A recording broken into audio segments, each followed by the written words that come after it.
I know you've got a little one at home, but yeah, introduce your family.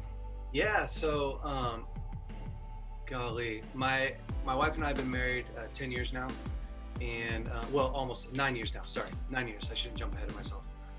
9 years. We have a 20-year-old from my previous marriage. So, if people want to watch that, if they're going like, "Oh my gosh, I don't know who he is," you can get the book, the DVD, the CD, MP3. So you can watch, my past, all that stuff. Anyways, sorry that got complicated quick. Yeah. I have a 20-year-old son. His name's Elijah. I have a 18-year-old daughter named Riley, and my other son Evan is 15. I used to say he's our youngest, but he's not. In March we had a baby girl, and she is 3.5 months, and Yes. so cute. Yeah, so stinking cute. So we have a full house. My son Elijah is getting engaged, or got engaged this year. He's getting married this year. Congratulations. Yeah, it's a little bit of a bipolar world I live in. I just doing both. I feel like I'm stretched between all these ages, so it's fun. Well, and I know your baby girl's an answer to prayer. I've heard a little Yes. bit of that story. And Yep. yeah, and then also you mentioned your 40th birthday. Talk a little bit about that birthday gift that you get the two sides. It is, man. So, I mean, for my birthday, my son got engaged. I mean, not for my birthday, but Yeah. basically my 40th birthday, my son Elijah got engaged, and which is phenomenal. And my baby was born the same year. So it's crazy, man. I just feel so blessed. Now the guys are outnumbered in the house. So Yes. what are you going to do?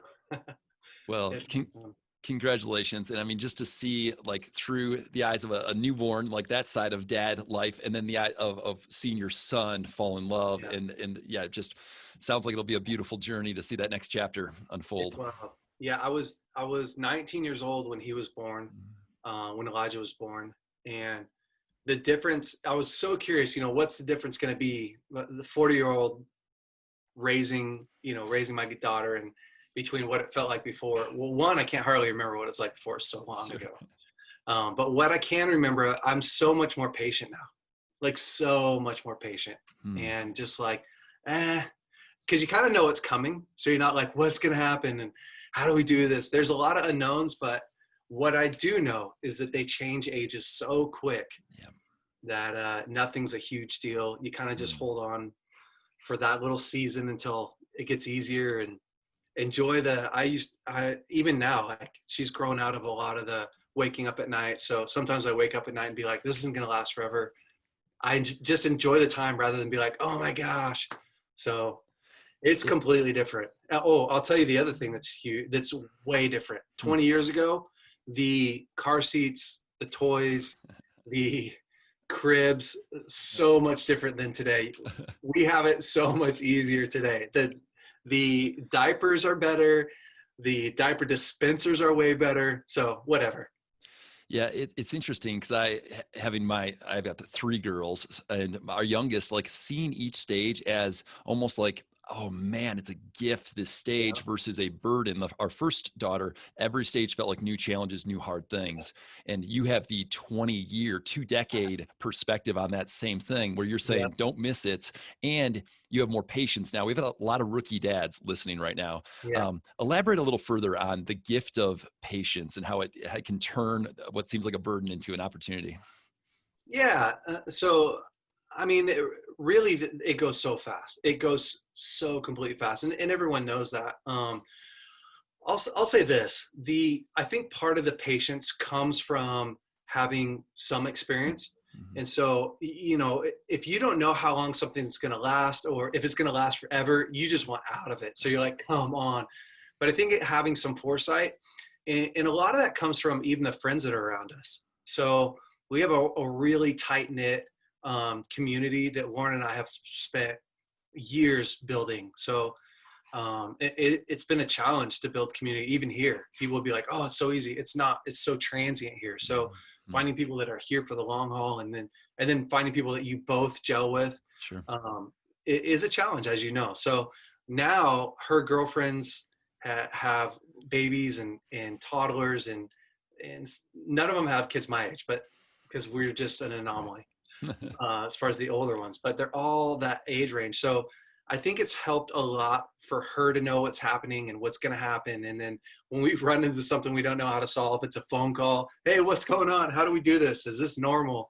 Sure. Everything from the breastfeeding to, the right swaddles and all that stuff matters. So I think that age has helped.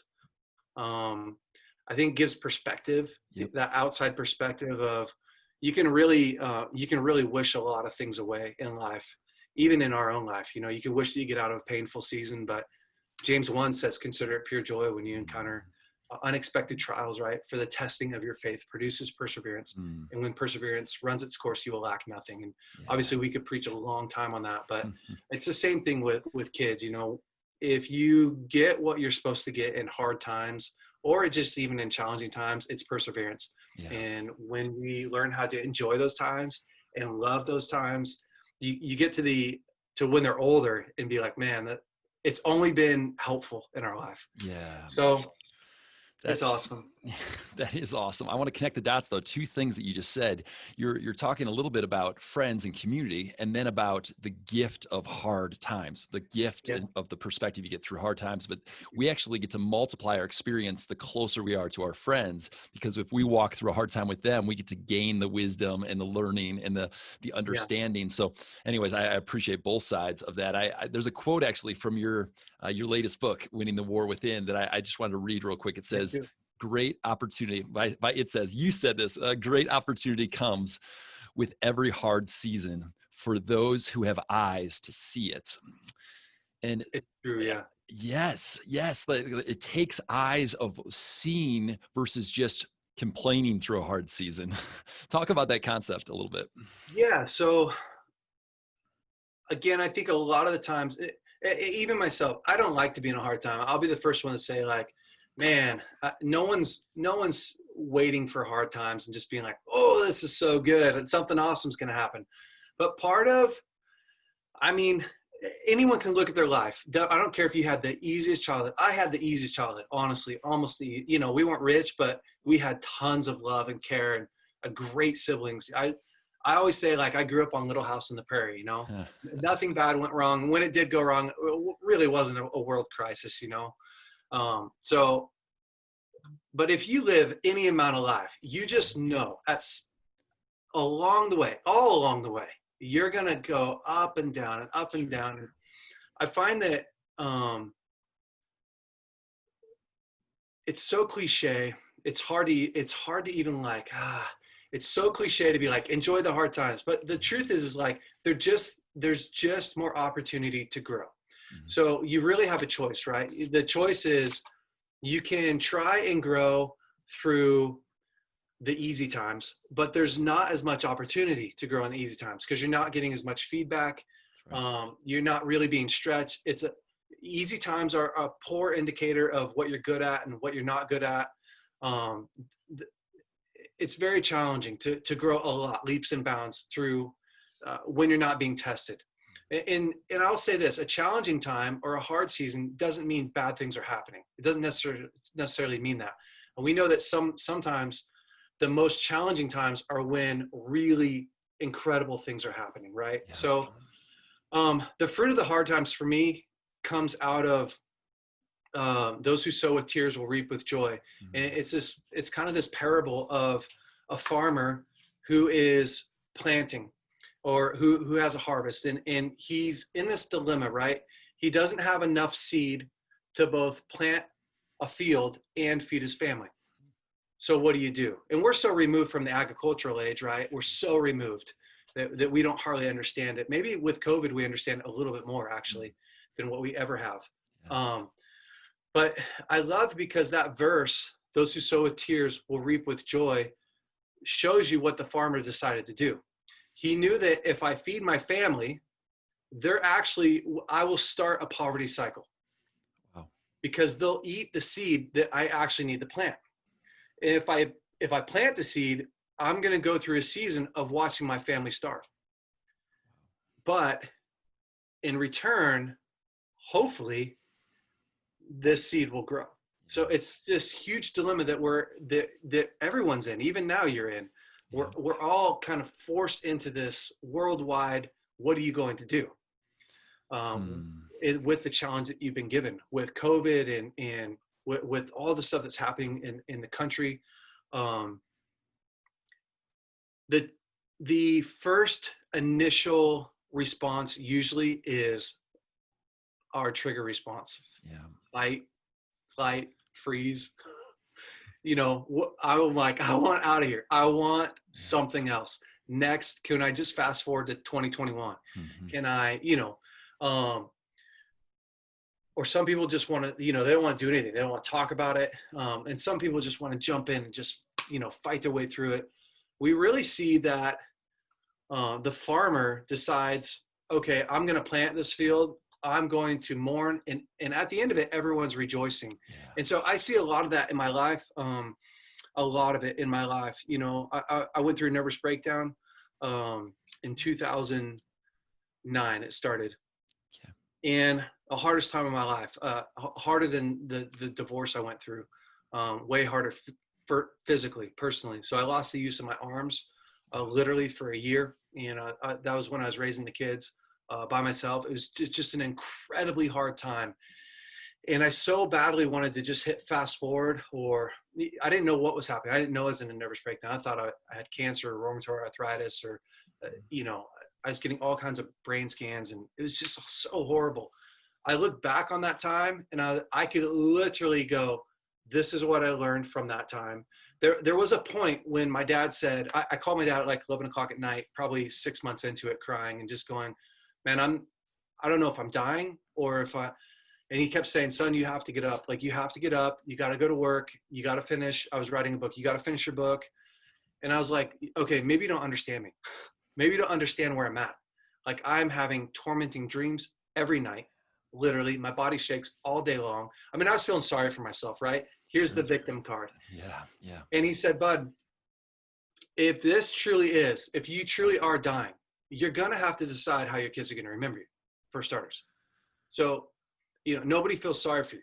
Everybody all of us want to have compassion for you, and we want to help you. But you have to decide what you're going to do. You have to finish that book. You have to. And I was like, I can't freaking type. I was angry. I can't type. What do you want me to do? He said, I don't know. You're going to have to figure that out. I was so mad. I remember getting in the shower the next day. So this is, to me, this is how I process this through. It's just one story. Yeah. I got in the shower and I was so frustrated. And then I started thinking through, like, okay, he's right. I can't change the season I'm in. I can't fast forward this time. The only thing I get to decide is what I do in this time. I can't decide if I live, if I die, literally. That's what I thought I was facing. I can't decide, how tired I am. I was sleeping 15 hours a day. I can't decide my dreams. I only get to decide what I do when I'm awake. Yeah. From that point on, I ordered a dictation software. That was in the days when you had to order dictation software. Sure. It was clumsy as heck, man. Typing while talking was crazy. But I learned in that season perseverance, and I learned I actually gained tons of confidence I never had. And it's just small seasons like that, even raising kids, where you learn, like, okay, if I don't check out, but I stay in the game, even with my kids and my family, I gain so much more than if I check out for the evening. And Danny Silk says it like this. He says, kids are going to pull, or life, you can put it however you want. They're going to pull 60 pounds of energy from you, whether you give it to them or whether they take it from you. Yes. You just get to decide how it happens. It's so true. So being a dad, I think now being a leader in this environment, now I'm just like, okay, we are literally in the midst of all these challenges, from raising a new daughter to COVID to all the stuff that's happening with race and the unrest. And I think I'm sitting back going, what's my role? What season am I in? What does God literally want me to do? Yeah. Because I could take on, there's so many issues right now. I could take on stuff that's not my own and overdo it. I can run out of this pain, because we're all in pain in the country. Yeah. At least everyone that I know is in pain in the country. and trying to figure out how do we help heal. And so I feel like I'm talking too long, but it really is, there's an opportunity for people like never before. Not just to make a difference in history, but to learn how to embrace challenging times with confidence, knowing that, like James 1, in the end, the world is moving to a place that we've never been before. You're going to move to a place where you don't lack anything. And this is how we grow. So, Yeah. Well, I actually want to go a year before that hard season. So that was '09, a year before, and talk a little bit about what was under the surface. What did your friends or family not know that was happening? And we talk about the inside out dad life all the time. Is there anything that you could point to that was like, this was warning signs, stuff was going on in here that led to anything you could kind of walk us through that might help some of the dads listening? Yeah, 100%.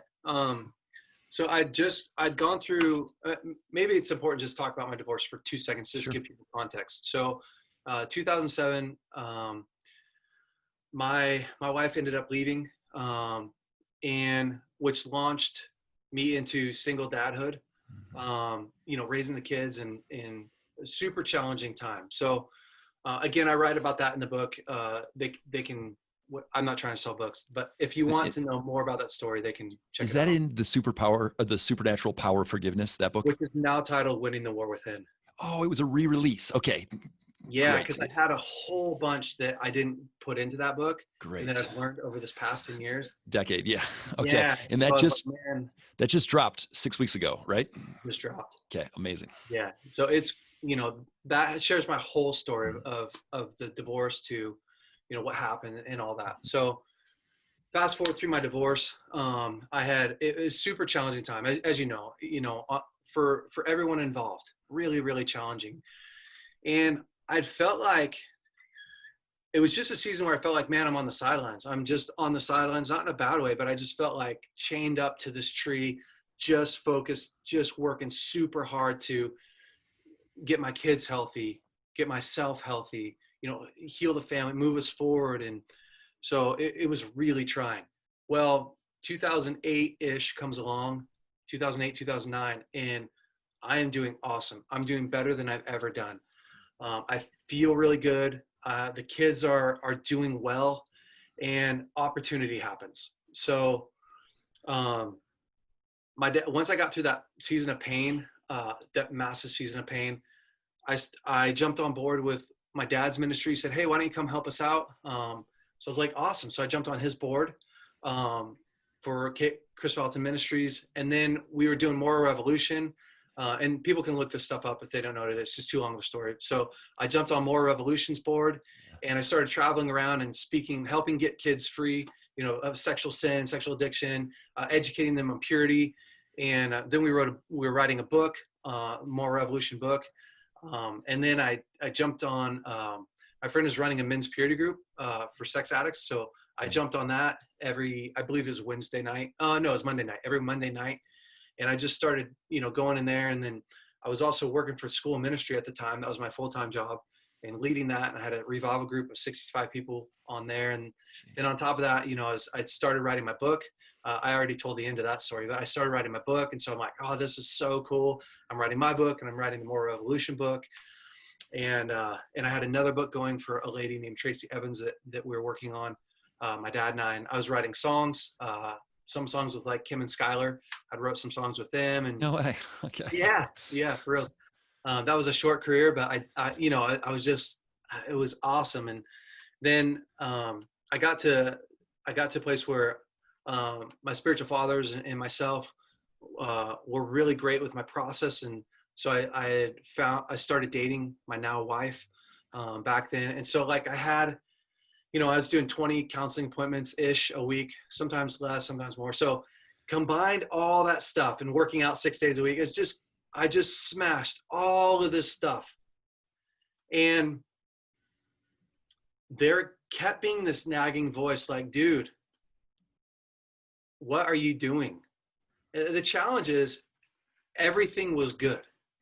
That's the challenge. What do you put down? So do you stop going to the sexual addiction group and teaching? Because every time I change or help change one of those guys' lives, I feel like I'm literally changing a family, and maybe even a generational, like maybe someone's history. And it's hard to put that down. And if I stop the counseling appointments, I'm watching people, I'm winning. I'm watching people turn what I lost, they're turning it around. And I'm like, man, that's incredible. And I feel like I need to write this book and more revolution. Like, what is there a more important thing to do on this earth than to change the life of a child and educate, so that we don't continue to have a wave of brokenness happening. So, ultimately what happened is I burned myself out. That was 100% what happened. I burned myself out. I'd gone through a really hard time. And I believe this little tiny lie. If I didn't do it, I was going to miss out on it. So in hindsight, pick one or two things and stick with it. Stick with it. And that's, I think that's where I'm at right now personally is, so I'll say that's the lesson that I learned. Maybe I should end there. That's the lesson I learned is whether it's hard things or whether it's good things, it has a weight to it. It has a weight value, and good stress is still stress. And whether you're spending all of your time worrying about yourself or you're spending all your time working hard on this other stuff, it has a different weight, if you're just worrying about yourself, but it's still pressure. It's still a lot. And on top of that, raising the kids on my own it's just too much. And something gave. One day something gave, and I was too emotionally, mentally, physically tired to recover. And I went down just a crazy slippery slope. Yeah. You mentioned brotherhood, friendships. You mentioned just a second ago, spiritual fathers. Did you did you pursue that group to bring wisdom, or did someone else help you pull that group together? Oh gosh, it's just how my dad modeled living for a long time. So, that's just something I've done for a long time. Bill and Danny Silk and my dad and Mark Brooks. So my leaders, and the guys that I go to when I really need wisdom, So I've lived like that. And did you, what does it look like practically? Is it a big decision comes and you're going to make those phone calls and seek wisdom, or is there any kind of cadence to it?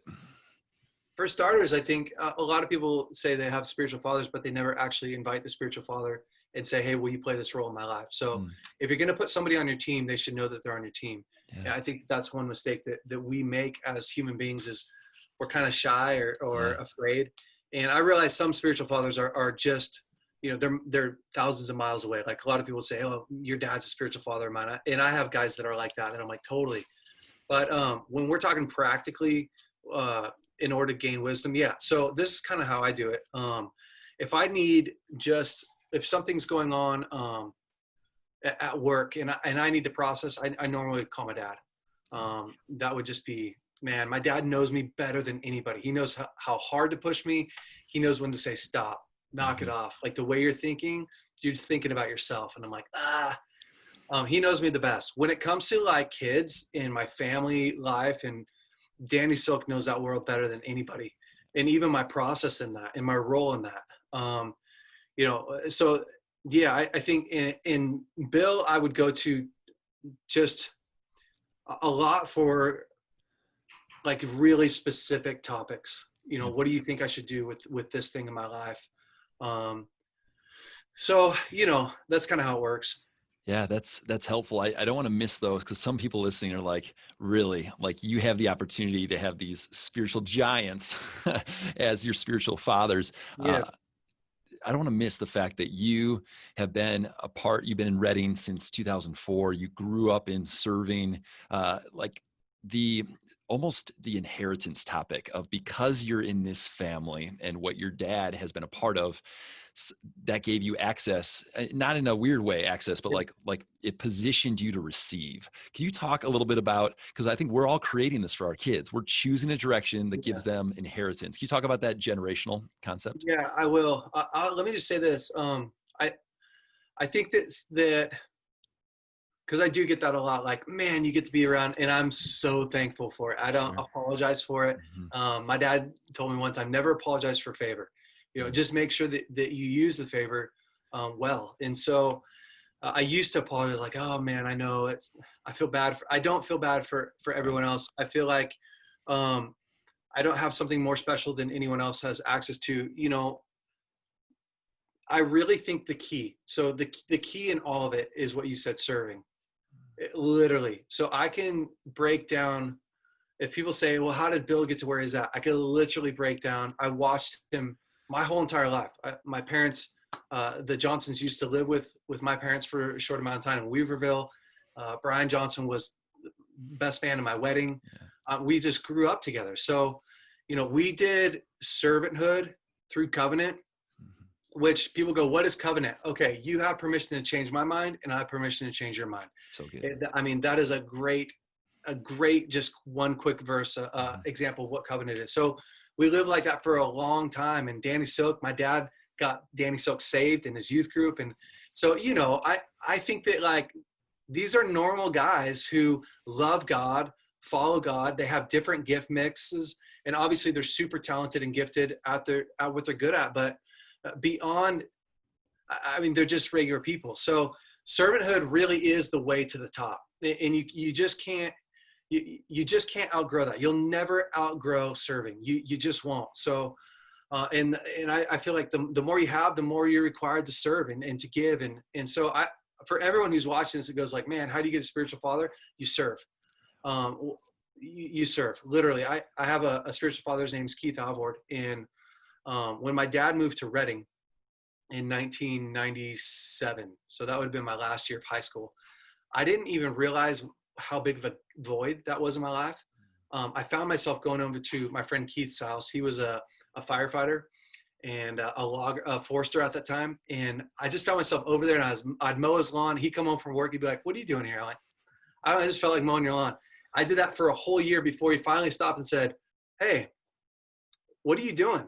Like, why? Every day I'd show up at his house. I'd just show up, and you don't even call it show up. I'd have dinner with him and play with our kids. And I finally realized, like, oh man, I'm feeling this void that my dad taught me how to put people in my life, but I didn't know how to invite them on my team.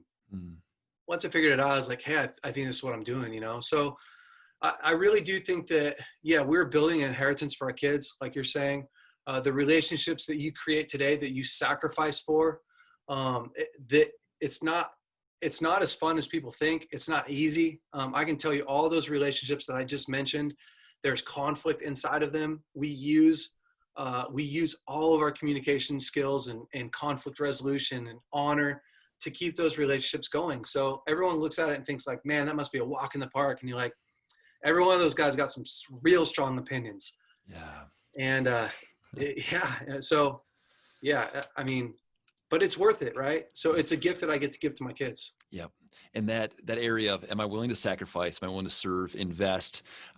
Because I see that it's about more than me. It's about more than me. You said it a few minutes ago that like your dad challenged you. How do you want your kids to remember you if you don't make it through this? Am I going to be someone who served? That's how I want my kids to remember me. Yeah. When I was about 13 years old, 12 or 13, I was sitting around the dinner table, and my dad was telling me about David and his mighty men. And man, I was so stoked to hear those stories. If you guys have never heard those stories, you should go and listen to them. They're just, read them in the Bible. They're phenomenal. And Cliff Graham wrote a really good book about the mighty man. I don't know if you've read it. No. It's phenomenal. So a series on it. But anyways, so I'd listen to my dad talking to me about that, and my heart was just burning inside me. I said, Dad, that's what I want to do. He thought I wanted to kill lions and bears and, fight people, and which was great. Yeah, I want to do that. I lived out in the woods, but I want to restore broken men back to their original identity. Like that's what I said out of my mouth. Probably 6 months goes by, and it's a Wednesday night, and Wednesday nights all over the country, right? Our youth group night. I hated youth group. Did not want to go to youth group. It was so boring. So I remember sitting my dad down saying, hey, I need to talk to you. I don't want to go to youth group this week. And he said, why not? And I was like, oh, it's really boring. My dad hates boring meetings. So I thought, okay, I can convince him, it's really boring. There's non-Christians that come. I'm just trying to use my 12-year-old brain to convince my dad. Have you studied the long-term effects of boredom on kids? It's devastating. And he looked at me and he said, son, it sounds like you're going for yourself. And I was like, I interpreted that as, that's a good thing. You're going for yourself. You probably shouldn't be there. And I was like, yeah, I think I am. And he said, son, that's the lowest level of living for a Christian. I still remember to this day what he said. That's the lowest level of living for a Christian. I was crushed. I realized in that moment, like, my dad thinks that, like, he thinks I'm living on the lowest level. I was like, oh my gosh. He said, look at me, son. So I looked at him. This will give insight into how those relationships have worked my whole life. He said, look at me. So I look at him, I'm crushed. One moment I'm crushed. He said, people need what you have. They need what you have. You need to go to youth group and find someone that needs what you have and give it to them. Yep. Literally, it changed my life. That literally was the last time I went to youth group for myself. I just believed him. He said, started talking to me about my counseling gift. I mean, I don't know how my dad knew about my counseling. I didn't have a great counseling gift. I was a great listener. That's where I learned counseling. I never went to college. I started pulling people out of youth group that were hurting, the kids that weren't saved. I'd pull them out of youth group and I just listened to them. And eventually I'd listen to Danny Silk teach, and I'd gain a couple tools from him. And that's been my whole life. Mm-hmm. So using my gift, a man's gift will make a way for him. That's what happened. Yeah. A million times I just pulled people out, and school ministry, I'd jump in the hardest cases. And, so you're never going to outgrow serving. It is the way to the bottom or the top, depends on how you look at it. That's right. I actually think brokenness and things happening that are unseen, that are internal, cause us to live for ourselves, to go to youth group for ourselves, to go to church. Brokenness inside. And I'd love, Jason, if you could kind of end our time with just talk to the dad who's got an inner world, who's got circumstances that out here maybe, but let's just talk more about wholeness internally. If you could just talk to that dad about, hey, this is a step, and this is why it's important to do the hard work, the inside out dad life. If you could speak to that dad, and then I'll have you pray for all of us. Yeah, for sure.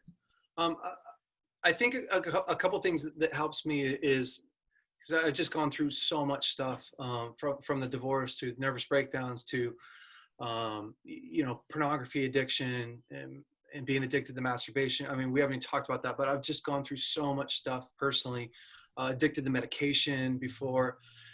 And I really feel like for me, the key in working through all of that stuff is twofold. One, realizing my life is not my own. And in my nervous breakdown, it was so hard to think about anybody else besides me. I had so much stress and anxiety and oppression every day, every single day. And so, if you're in that spot, I know what that feels like. It is devastating. It is scary. I've walked tons of people through that. And I would say to you today, if you're feeling that on the inside, I would say to you today, like, that's not going to last forever. There is a way out. Somehow, some way you'll get through this. And there's no shame in going and seeing a doctor, in my opinion. So this is my opinion. Some people may go like, oh, God's the only doctor. Okay. I don't believe that. I believe that God gave doctors real wisdom to help. There's no shame in going to a counselor. There's no shame in putting things down and slowing your life down. And so, I would say to you, like, hey, let's get rid of shame and begin to care for yourself and be kind to yourself. And when it comes to, the inside, if you feel like a mess, if you always felt like a mess, if you're stuck in pornography or stuck in masturbation or hiding things, I would say, I know what that's like, and I know where you're at, literally. And that's a challenging world. But there is a way out. And this, you get an opportunity to look at what you want your life to be in 10, 20, 30 years. And live from that place. So it's not easy. You don't just white knuckle it. You don't just read your Bible and get well. But is it a day by day, sometimes very practical steps that you're going to have to take to get to the other side. And so I really would, I'd encourage men who are watching this to find new hope. So the first thing is find new hope. Yeah. Who's overcome what you're going through? Because hope energizes us, literally. You should look up the story, The Rat with Hope. I can't remember. It's in the Kurt Richard is his name. So if you're looking at this, Kurt Richard, it's a scientist, and he wrote this story about he did a study on rats. And so go watch that. I'll find it and link it. Yeah, that's great. Yeah. If you can't find it, let me know. Okay. Rat with Hope. but hope is literally going to energize you. From hope, you want to get some vision and create some goals for tomorrow, and then weekly goals, and then monthly goals. That's how I overcame the addiction to medication that I was taking to get out of my nervous breakdown. They call it medically dependent, but really I was just addicted to medication, which is fine. There's no shame that I have about that. It started with me reaching out to friends and going, hey, can you help me get off this medication? And slowly I weaned myself off, which was really hard. But I will say, like, you were never meant to live alone. So the strength that you need is in the community around you. And I think, to me, the last thing is being able to pull yourself objectively outside of yourself and be able to understand that the moment that you're in, there's a real opportunity. So if you take some time and figure out what's the goal in this season, what is the goal with all this pain, you'll probably go through it whether you want to or not. So you might as well make it awesome. And getting some outside perspective is really, really helpful. So I would encourage, one thing that I encourage a lot for people to do, if you're walking through something that you're hiding, if it's depression, if it's anxiety, if it's addiction, if it's, pornography, the problem with hiding stuff is it becomes a definer. Even if you say, oh, God's forgiven me and I'm no longer going to do that, there's a reason why we don't tell people. And the reason why we don't tell people is because we're afraid of what they're going to say about us, which is okay. But it's okay in the sense that I'm okay that you're afraid. I'm afraid of what people think about me. Even if I say I don't care, sure. I do care. When a kid looks up at me and says, Mom, he's bald, which I am, I'm not like, oh, that's awesome. I'm like, oh gosh, that kind of hurts. So I don't deny that I don't like what people think about me. I do. But I will say this is what we hide becomes a definer in our lives, and it begins to tell us who we are. And so it probably will be the hardest thing that we ever do, is to go, this is really who I am. But you'll receive love in a way that you've never received love, because people will love you exactly where you're at and not for what you want to show you are. They'll know the real you, and therefore you'll have the power to get out of it. So anyways, I would love to pray for people. Yeah. And I'll add before you pray that what we're going to link in the show notes, your book, Winning the War Within. Thank you for investing. I know I've never written a book, but I know from so many author friends that that's a huge investment for you of a decade and a half of your life. So, and then I want to thank you and encourage that, but also just to your counseling point of like, I'm seeing my counselor this next Monday. Yeah. Let's be courageous dads. And if you could pray for hope and courage that we wouldn't live in the darkness, but in the light. So I'd love for you to pray for us. Yeah. So Father, I thank you, Lord, for each man that is watching today, that has come on to gain some wisdom, that feels stuck in a rut. And Lord, I ask that my breakthrough would be their breakthrough. Literally, Lord, that just watching this man would get hope they've never had, that they would get free of addiction, or they would get hope if they're going through a divorce. Lord, they would look at my life and go, okay, there is hope for this. Lord, that you would restore marriages inside of this. Father, that you would restore broken relationships from father to son and daughter to father. And Lord, what you've done for my life, literally, God, I ask that they would get for free, God, that they would get it because you've already purchased it for me, and I've already gone through that. Lord, I ask that it would flow to them. And Lord, for the man that feels broken, or even the woman that feels broken watching this podcast, Lord, I ask that you would come in like a great Father that you are, that you would hook them up with great counselors, literally, that they would find people to love on them, or that you would put them you say you put the lonely in a family, or that you would put them in a healthy, wholesome family. And God, I ask that this would be a season of breakthrough. Father, I ask that you'd heal our nation. God, that you would give our leaders wisdom. Father, that you'd give our communities incredible peace and rest and healing. And Father, that the way that we see the world would literally be transformed to how you created us, God, but that we would be able to take this pivotal moment in the world, God, and that you would launch us into a great movement of healing and unity, Father. And Lord, I pray for Jeff, God, that you would take this podcast and this ministry further than he's ever thought that it would go. Father, you bless his family, and Lord, that today would be just another confirmation that he's on the right track. Amen. Amen.